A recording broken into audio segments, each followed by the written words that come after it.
इस चैनल पर हम सिर्फ खबरें नहीं सुनाते, हम उन कहानियों की परतें खोलते हैं जो बहुत ध्यान से आपसे छुपाई जाती हैं।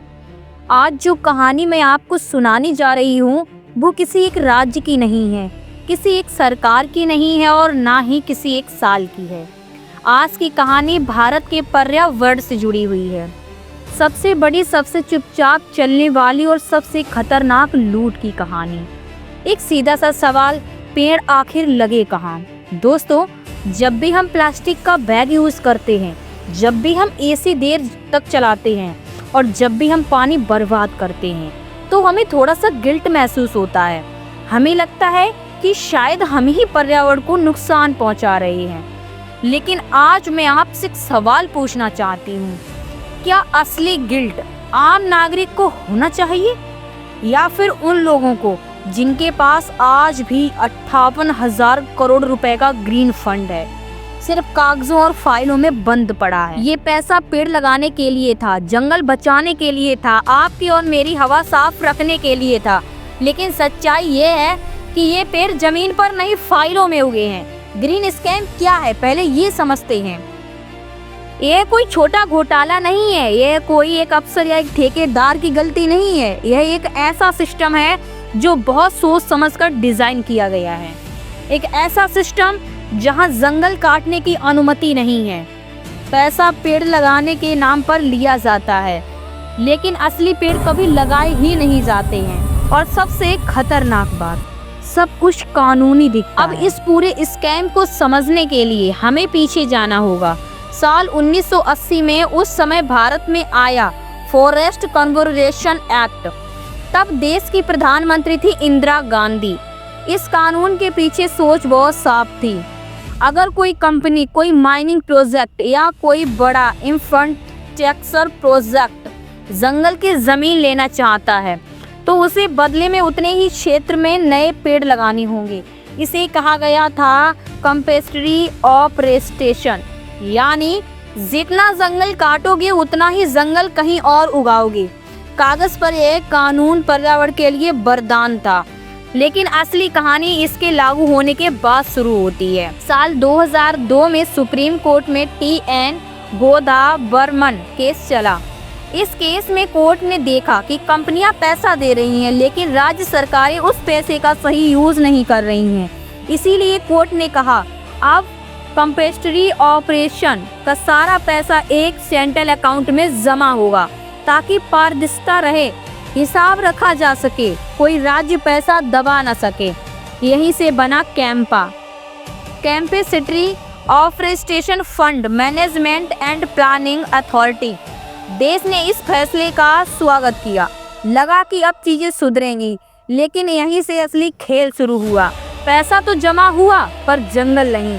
2009 तक कैंपा अकाउंट में 6,000 करोड़ रुपए जमा हो चुके थे, लेकिन खर्च हुए सिर्फ 149 करोड़ रुपए। बाकी पैसा under planning, proposal, central approval, यानी पेड़ सिर्फ कागजों में उगाए जा रहे थे।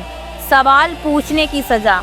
2011 में मध्य प्रदेश में एक जूनियर फॉरेस्ट ऑफिसर ने अपने सीनियर से बहुत सीधा सा सवाल पूछा, हमारे जिले में 35 करोड़ रुपए कैंपा फंड आए हैं, तो वो पेड़ जमीन पर कहाँ लगाए गए हैं? 3 महीने बाद उसका ट्रांसफर हो गया, कार्ड लिखा गया एडमिनिस्ट्रेटिव रिक्वायरमेंट। यह जानकारी MP फॉरेस्ट डिपार्टमेंट की 2012 की RTI से मिली थी। यही समझ आ जाता है कि यह सिस्टम सवालों से डरता है। 2016 में जब कैंपा बना सबसे बड़ा ग्रीन फंड, 2016 में पार्लियामेंट ने कैंपा एक्ट पास किया। अब तक जमा पैसा 42,000 करोड़ रुपए।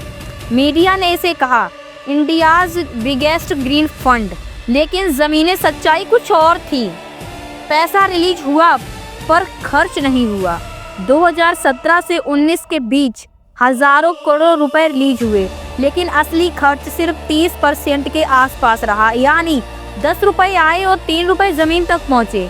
यह आंकड़े CAG रिपोर्ट नंबर 21 2020 से हैं।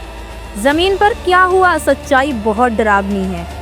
2019 में छत्तीसगढ़ में एक RTI एक्टिविस्ट ने सरकारी रिकॉर्ड की फील्ड वेरिफिकेशन की। सरकार ने कहा 2.5 लाख पेड़ लगाए गए, 90% पेड़ जिंदा हैं। जब जमीन पर जाकर देखा तो सिर्फ 23,000 पेड़ मिले और साइवर रेट सिर्फ 9%। यह report centre for signing and environment की है। और जब यह रिपोर्ट बाहर आई तो धमकियाँ, फोन कॉल, अपने काम से काम रखो, माइनिंग और जंगल का खतरनाक रिश्ता। अब एक बहुत ज़रूरी बात समझिए, भारत में सबसे ज़्यादा जंगल माइनिंग प्रोजेक्ट के लिए काटे जाते हैं।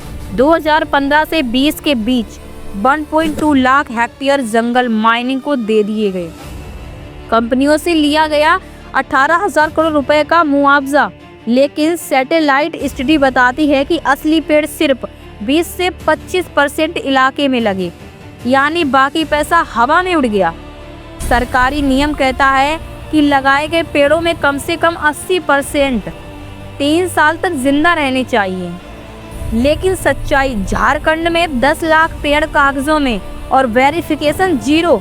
कर्नाटक में 5 लाख पेड़ बताए गए और इसरो ने सिर्फ 45,000 देखे।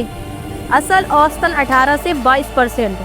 फिर भी सरकारी रिपोर्ट में लिखा 80% से ज़्यादा सर्वाइवल। पैसा आखिर जाता कहाँ है? 2026 तक कैंपा फंड 98,000 से 62,000 करोड़ रुपए। इतने पैसे से करोड़ों पेड़ लग सकते थे, सूखे जंगल फिर से हरे हो सकते थे, नेशनल पार्क बच सकते थे, लेकिन हकीकत फर्जी bill, over billing, commission cheque और पॉलिटिकल फंडिंग। 10 करोड़ के प्रोजेक्ट में 7 से 8 करोड़ सिस्टम में बढ़ जाते हैं और यह सब एक्सीडेंट नहीं है, यह एक परफेक्टली इंजीनियरली सिस्टम है। 4 स्टेप में लूट, क्लियरेंस, वैल्यूएशन, मैनिपुलेशन और डीलिंग और फेक एग्जीक्यूशन। हर स्टेप में पैसा निकलता है पर जंगल नहीं उगते। CAG ऑडिटर सबसे बड़ा सबूत। 2020 में CAG रिपोर्ट कहती है कि 12,000 करोड़ यूज ही नहीं हुए, 8,000 करोड़ गलत जगह खर्च हुए, 64% साइट्स कभी देखे ही नहीं गए। नुकसान किसका हुआ? अरावली की पहाड़ियाँ, गोवा का पानी और आपकी हवा, आपके बच्चों का भविष्य। क्या इसे रोका जा सकता है? हाँ, आज टेक्नोलॉजी मौजूद है। आखिरी बात, जब अगली बार हरित भारत का विज्ञापन देखें तो याद रखिए 58,000 करोड़ आज भी फाइलों में बंद हैं। ये सिर्फ पैसों की लूट नहीं, ये आपकी सांसों की लूट है, ये आपके बच्चों की भविष्य की लूट है। सवाल पूछिए, आवाज़ उठाइए, क्योंकि अकाउंटेबिलिटी वहीं से शुरू होती है जहां चुप्पी टूटती है।